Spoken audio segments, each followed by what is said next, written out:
बिस्मिल्लाहिर्रहमानिर्रहीम। शुक्रिया जनाब चेयरमैन। बजट पे सारे दोस्त बात कर रहे हैं, आपने मुझे भी मौका दिया। सुप्रीम कोर्ट से सर हुआ है, हाई कोर्ट जाना है, थोड़ा सा करेक्शन हो जाए ताकि कोई उसमें गलत बयानी ना हो मेरे पार्ट पे। तो सर ऐसा है कि जब बजट बनता है दो तरह की जो मुझे पता है सर, मुमकिन है सिद्दीकी साहब को ज़्यादा पता हो, मुझसे ज़्यादा जानते हैं। जब बजट बनता है तो दो तरह की जो ना उसमें एक बजट बनाने वाले जो है वो नज़रियाती लोग होते हैं और उनके पीछे नज़रिया होता है सर, और दूसरे बजट बनाने वाले वो होते हैं जिनके पीछे ज़रूरत होती है कैलकुलेटर की,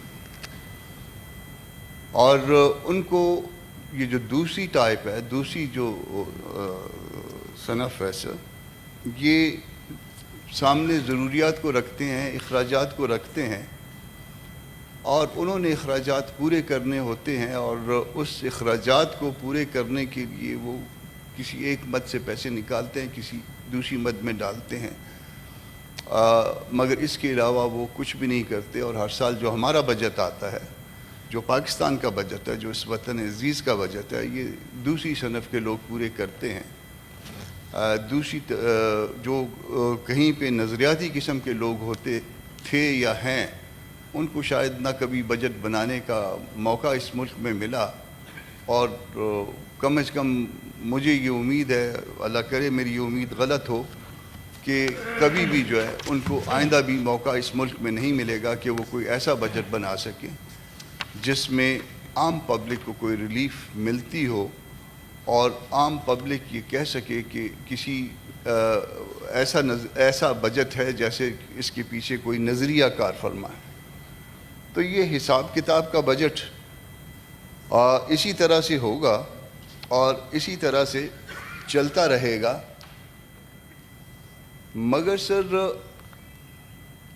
और ये बजट भी यकीनन हिसाब किताब का है, और जब आप इस पे बात करते हैं, जब बजट पे बात करते हैं, जहाँ पे मुल्क की बात करते हैं, तो मुल्क में हमारे 4 सूबे भी आते हैं, उसमें बलूचिस्तान भी शायद इसका हिस्सा है, और सूबा खैबर पख्तूनख्वा भी इसका हिस्सा है। सबसे बड़ा दरपेश मसला जो इस वक्त मुल्क को है, मेरा ख़्याल है कि इन 2 सूबों का, बलूचिस्तान और खैबर पख्तूनख्वा, इनके यहाँ अमन अमान का मसला है। और इस वक्त अमन अमान का मसला इस हद तक शिद्दत इख्तियार कर गया है कि वो मुल्क की सलामती के लिए खुदा न खास्ता एक थ्रेट की सूरत है, और ये थ्रेट को सुपरफिशियल किस्म के इक़दामात करके तो कोशिश की जाती है कि किसी तरह से इस थ्रेट को कम किया जाए, मगर जो असल वजूह हैं, असल उसको अटेंड करने का तरीका है इन 2 सूबों में, वो शायद कभी भी न किया गया था, न किया जा रहा है, और हम ये भी उम्मीद नहीं रखते, ये एक मायूसी की बात है, मगर बहरहाल ये मायूसी मौजूद है 75 साल के तजर्बे के साथ, कि आइंदा भी यहाँ पे कभी उसको रियली जो है वो उन मायूसी की वजूहात को अटेंड करने की कोशिश नहीं की जाएगी। इन 2 सूबों में स्पेशली, और मुल्क में भी, आप मुल्क में जब बजट देंगे तो सबसे पहले जो है, कहीं पे भी सर कोई भी काम होगा, हम इस हाउस में हैं और ज़ाहिर है दस्तूर के तहत ये हाउस है, फेडरेशन की नुमाइंदगी करता है, तो जब आप कहीं पे बजट की बात करेंगे तो सबसे पहले आपके जहन में ये आएगा, क्या इससे पहले के कानूनी तकाज़े पूरे हो चुके, कानूनी तकाज़े पूरे कर लिए गए।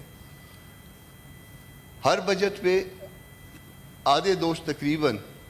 ये गिला करते हैं, ये शिकवा करते हैं NFC अवार्ड के हवाले से, मगर हर बजट पे ये कमिटमेंट किए जाने के साथ साथ वो कमिटमेंट कभी भी पूरी नहीं हुई NFC अवार्ड का, और उस कमिटमेंट को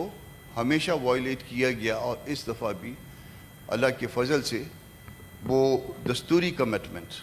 یہاں پہ کمٹمنٹ اور کسی کی بات نہیں کرتا، وہ دستوری کمٹمنٹ پوری نہیں ہوئی ہے، اور یہ بجٹ بھی NFC ایوارڈ کے بغیر ہے۔ نہ صرف ہم نے یہاں پہ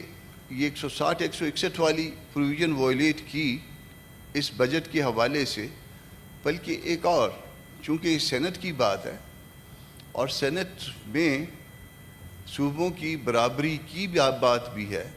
اور اس برابری میں صوبہ خیبر پختونخوا بھی آتا ہے، اور صوبہ خیبر پختونخوا کی نمائندگی ہم نے اس طرح سے اس کو اس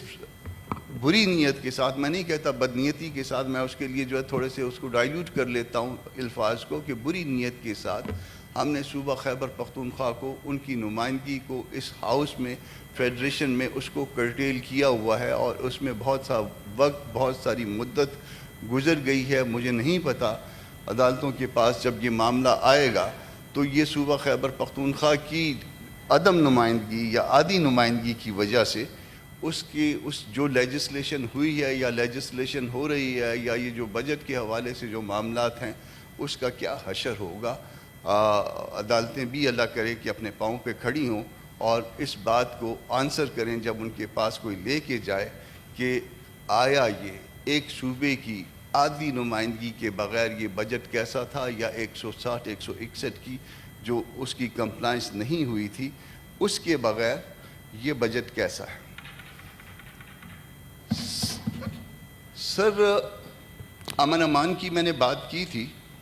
تو امن امان کی جب بات کرتے ہیں دو صوبوں میں اس وقت امن کی پوزیشن یہ ہے،